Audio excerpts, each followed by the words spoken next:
आज की क्लास में जो टॉपिक हम कवर करने वाले हैं वो है हमारा मोरल डेवलपमेंट थ्योरी, यानी कि नैतिक विकास का सिद्धांत। राइट, इससे पहले हमने मोस्ट इंपॉर्टेंट थ्योरीज जो कि जीन पियाजे की है कॉग्निटिव डेवलपमेंट थ्योरी एंड लेव वाइगोत्स्की की जो सोशियो कल्चरल थ्योरी है वो हम कर चुके हैं। राइट, अगर आपने वो क्लासेस नहीं देखी हैं तो मैंने प्लेलिस्ट बनाई हुई है जिसमें हम सीडीपी के हर टॉपिक को, हर चैप्टर को अच्छे से डिटेल में कवर कर रहे हैं। प्लेलिस्ट में आपको बाकी सारी क्लासेस मिल जाएंगी। अगर आपने नहीं देखी हैं तो वहाँ डिस्क्रिप्शन बॉक्स में जा करके आपको प्लेलिस्ट का लिंक मिल जाएगा, वहाँ जा करके आप बाकी की क्लासेस को देख सकते हैं। ठीक है, ओके। सो जो लोग पहली बार आए हैं, let me introduce my self. So high everyone, this is Avinash Kumari and I warmly welcome you all on this learning platform let's rise. And classes पसंद आती हैं तो लाइक कर दीजिए, अपने दोस्तों के साथ शेयर कर दीजिए, और आपके डाउट्स हैं या फिर आपका कोई सजेशंस हैं तो मुझे कमेंट करके ज़रूर बताइए। ऑल राइट, एंड ये टेलीग्राम चैनल आप ज्वाइन कर सकते हैं, उसका लिंक भी आपको डिस्क्रिप्शन बॉक्स में मिल जाएगा, ताकि हमारी जो भी पीडीएफ्स है, जो भी एक्स्ट्रा मटेरियल जो हमें रिक्वायर्ड होता है एग्जाम की तैयारी के लिए, वो सारा आपको वहाँ पर मिल जाएगा। राइट, सो स्टार्ट करें आज का topic. Okay, so now let it start this. तो हम बात कर रहे हैं कि मोरल डेवलपमेंट थ्योरी यानी कि नैतिक विकास के सिद्धांत के बारे में हम बात कर रहे हैं। तो सबसे पहले जानते हैं कि ये थ्योरी दी किसने थी। राइट, तो ये एक साइकोलॉजिस्ट थे जिनका नाम था हमारा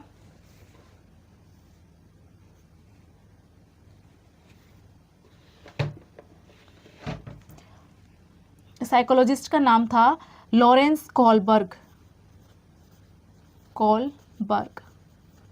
राइट, लॉरेंस कोलबर्ग। ठीक है, ये हमारे साइकोलॉजिस्ट थे जिन्होंने ये थ्योरी दी थी।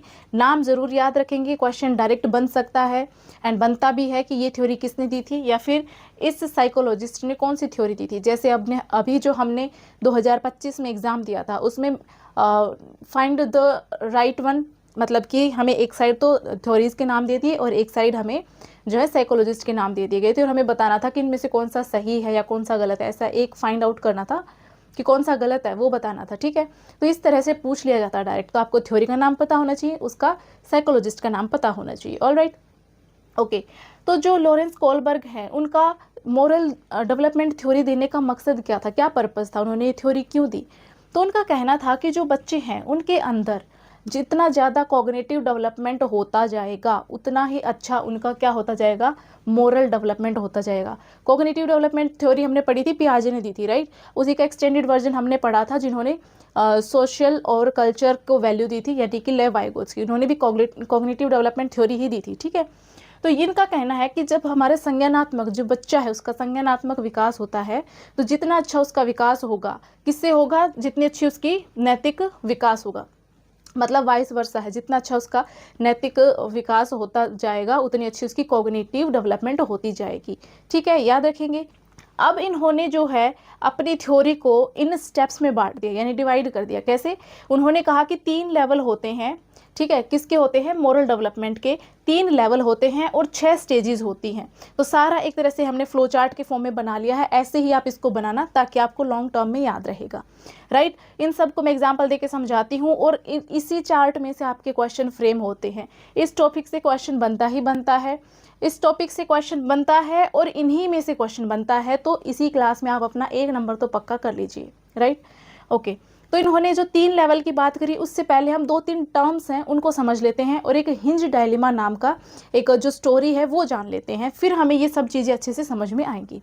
ठीक है, तो जो लॉरेंस कोलबर्ग है, इनका कहना है कि जो बच्चे हैं उनमें क्या होता है, तो हम यहाँ पे रिमूव कर लेते हैं। तो लॉरेंस कोलबर्ग का कहना है कि बच्चे के अंदर मोरल रीजनिंग डेवलप होती है। ठीक है, मोरल रीजनिंग आती है और बच्चे के अंदर क्या आता है, उनके अंदर मोरल डायलेमा भी आता है। ठीक, बच्चों के अंदर मोरल रियलिज्म भी होता है और उनके अंदर होता है क्या, मोरल कोऑपरेशन। अब ये सब क्या टर्म्स है, मोरल का मतलब पता चल गया कि नैतिक की बात हो रही है, नैतिक रीजनिंग। जब बच्चे के अंदर संज्ञानात्मक विकास होता है तो वो तर्क वितर्क कर पाएगा। किन चीज़ों पर? नैतिकता के ऊपर वो तर्क वितर्क कर पाएगा, वो उसकी मोरल रीजनिंग हो गई। जितनी अच्छे से रीजनिंग कर पाएगा उतनी उसके अंदर मैच्योरिटी आती जाएगी, उतना ही अच्छा उसका नैतिक विकास यहाँ पर होता जाएगा। फिर मोरल डायलिमा है, डायलिमा के ऊपर जो है हिंज की स्टोरी है वो मैं आपको बताऊंगी, एक बार इसको छोड़ देते हैं। फिर मोरल रियलिज्म, रियलिज्म का मतलब होता है यथार्थवाद।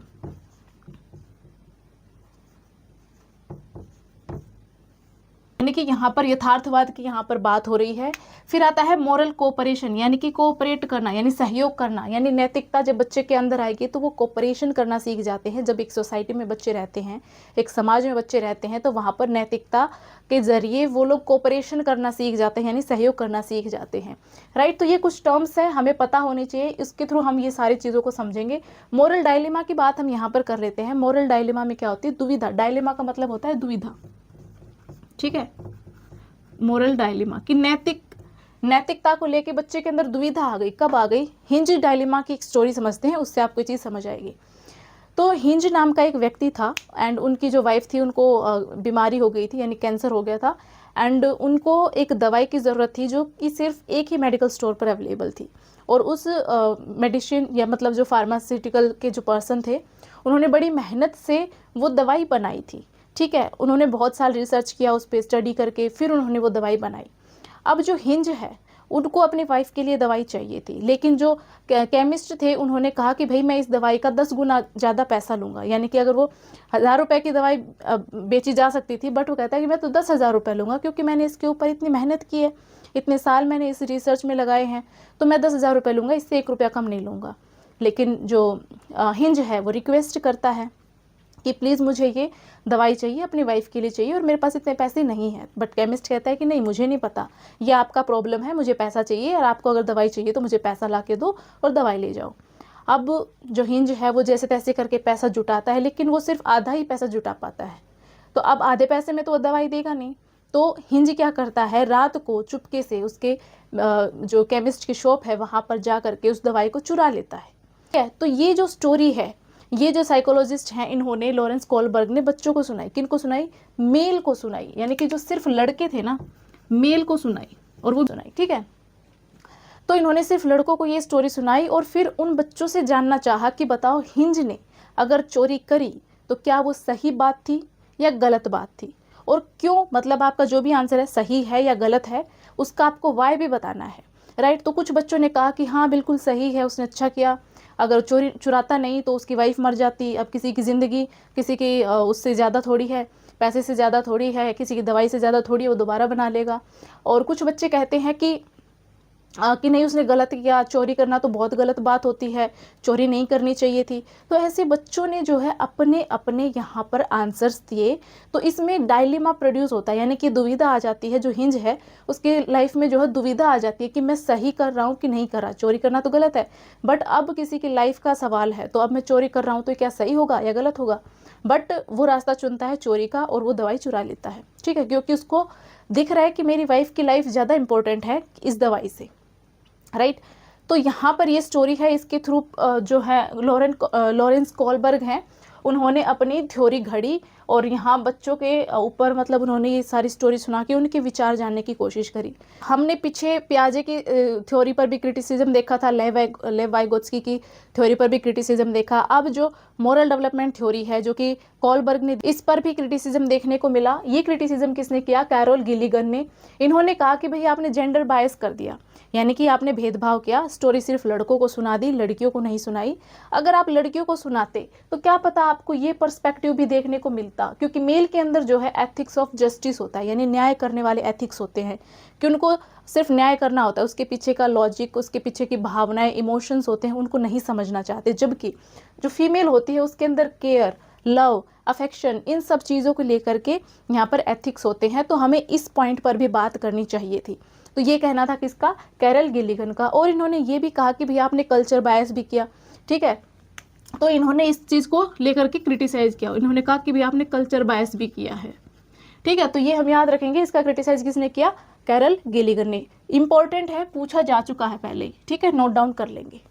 आगे समझ, क्या कुछ था कि भाई ये थ्योरी है किसने दी थी, लॉरेंस कॉलबर्ग ने दी थी। इसका कहना था कि बच्चे जो है मोरल डेवलपमेंट से ये सीखते हैं कि क्या सही है और क्या गलत है, उनके बीच में डिफरेंस करना सीख जाते हैं। जैसे जैसे उनके संज्ञानात्मक विकास का यहाँ पर विकास जो है बढ़ता जाता है, वैसे वैसे उनका मोरल डेवलपमेंट भी बढ़ता जाता है।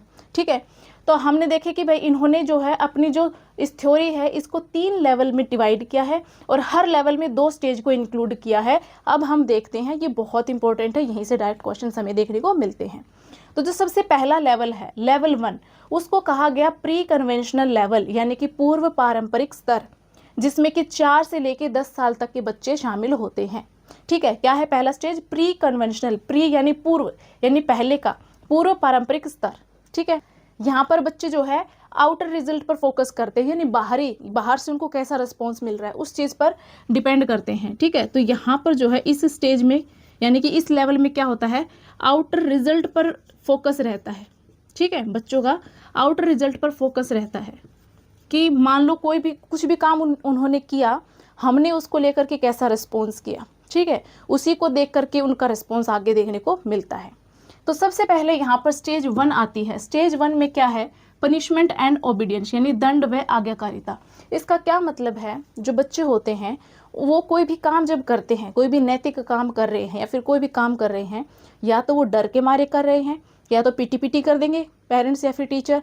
ठीक है, या फिर वो एक ओबीडियंट बच्चा बनने के चक्कर में कि मैं तो बहुत आज्ञाकारी हूँ, यस मुझे जैसा कहेंगे मैं वैसा करूँगा। ठीक है, क्योंकि उसको आज्ञाकारी है, कहना मानता है, तो उसको प्रेज करते हैं घर वाले कि बहुत अच्छा बच्चा है तो।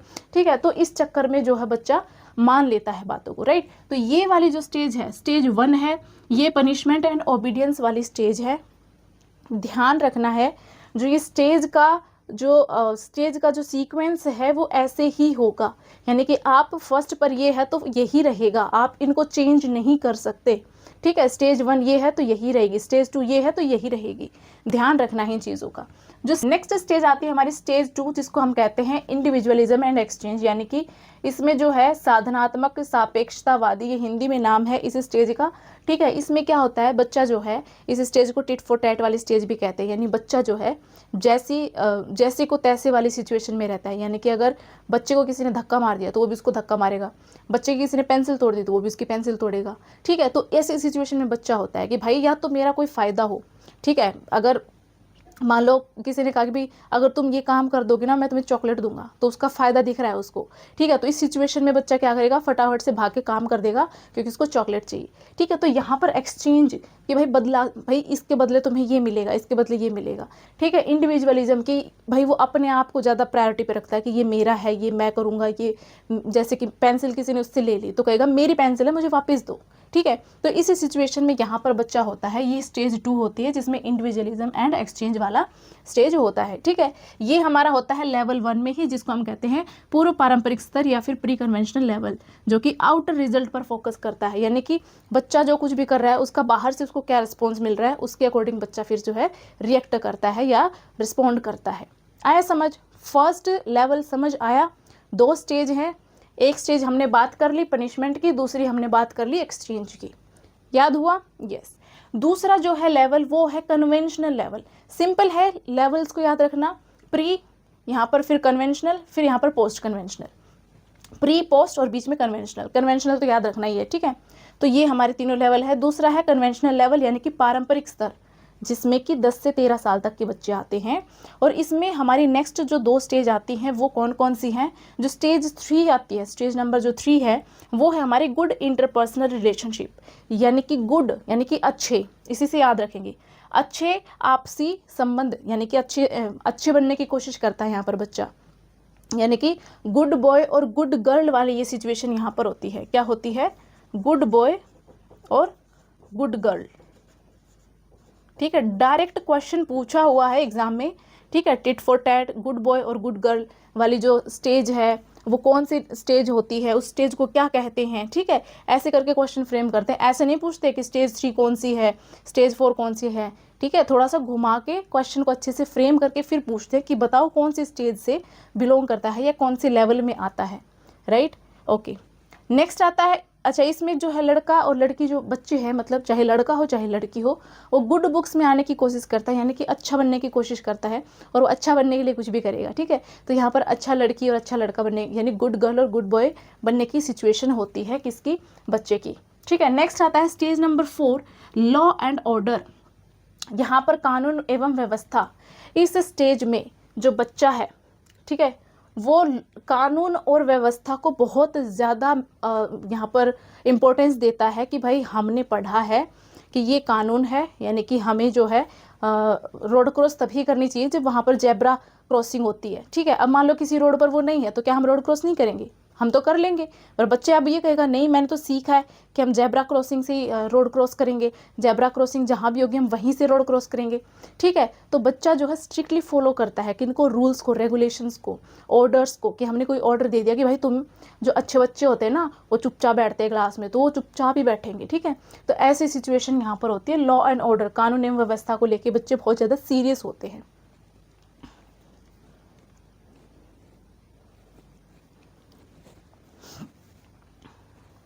और यहाँ पर जो कन्वेंशनल लेवल होता है, इसमें जो बच्चे हैं वो सोसाइटी को बहुत इंपॉर्टेंस देते हैं कि सोसाइटी ऐसा कहती है, सोसाइटी वैसा कहती है, तो सोसाइटी की एक्सेप्टेंस के अकॉर्डिंग सारे काम करते हैं।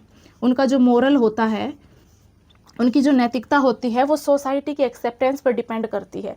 ठीक है, ये किस पर थी, आउटर रिजल्ट फोकस। उनकी जो नैतिकता है वो किस पर डिपेंड कर रही है, बाहर से उनको जो रिजल्ट मिल रहा है उस पर फोकस रहती है। और यहाँ पर जो है सोसाइटी उनको किस तरह से एक्सेप्ट करेगी, तो वो वही काम करेंगी। ठीक है, वही उनका नैतिक यहाँ पर विकास होगा। नेक्स्ट हमारा आता है लेवल 3, यानी कि पोस्ट कन्वेंशनल लेवल, यानी कि उत्तर पारंपरिक स्तर। इसमें क्या होता है कि बच्चे के अंदर अब इंटरनल मोरालिटी आ जाती है।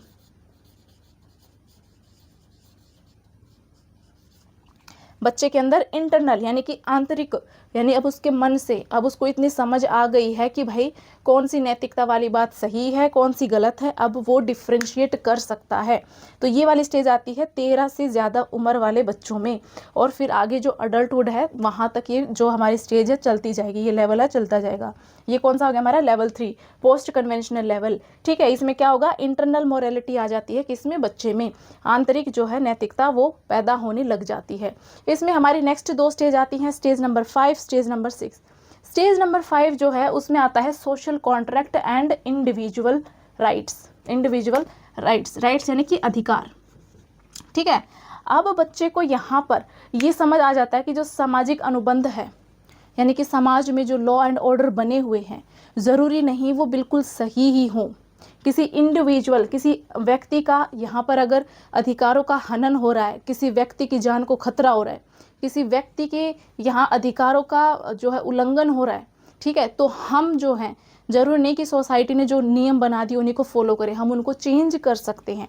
तो ये वाले जो सिचुएशन है ये आती है स्टेज नंबर 5 में। कब आती है, स्टेज नंबर 5 में। कौन से लेवल में, पोस्ट कन्वेंशनल लेवल में। क्यों आती है, क्योंकि अब बच्चे के अंदर इंटरनल मोरालिटी आ गई, यानी आंतरिक नैतिकता आ गई। अब बच्चा इतना समझदार हो गया, मैच्योर हो गया, अब वो क्वेश्चन करने लगता है कि क्यों ऐसा क्यों होता है। ठीक है, इससे पहले इस स्टेज में बच्चा क्वेश्चन नहीं करता, लॉ एंड ऑर्डर उसको जो बता दिए गए वो उसी को फॉलो करता है ब्लाइंडली।